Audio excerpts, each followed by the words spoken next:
Le droit d'asile en France est un principe fondamental qui permet aux personnes menacées dans leur pays d'origine de trouver un refuge, une protection. Ce processus se déroule en trois grandes étapes. Premièrement, la demande d'asile. Une procédure encadrée.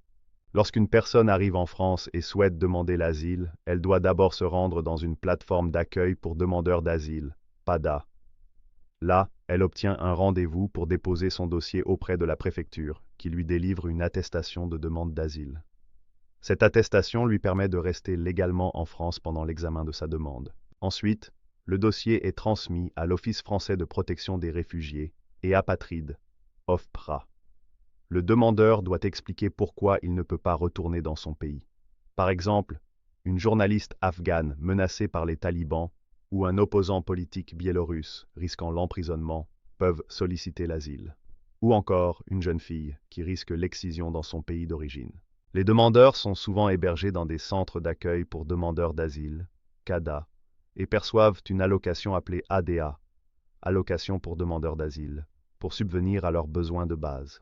Deuxièmement, l'examen du dossier. Une décision cruciale. L'OFPRA analyse la demande en menant un entretien individuel avec le demandeur. Celui-ci doit fournir des preuves, documents officiels, témoignages, rapports d'ONG.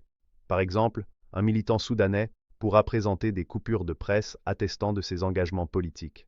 Après étude, l'OFPRA rend sa décision.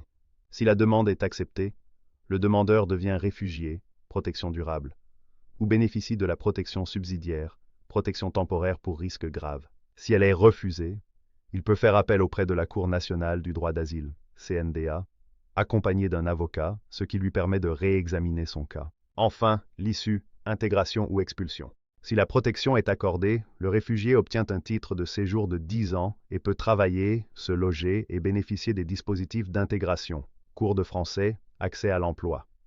Par exemple, un médecin syrien pourra exercer après validation de ses diplômes. En revanche, si la demande est définitivement rejetée, le demandeur doit quitter la France, sauf s'il trouve une autre solution. Mariage, titre de séjour pour raisons humanitaires. Le droit d'asile est un droit fondamental, mais aussi un parcours difficile. En 2023, près de 140 000 demandes ont été déposées en France, illustrant l'importance de cette protection pour ceux qui ont fui la guerre et les persécutions.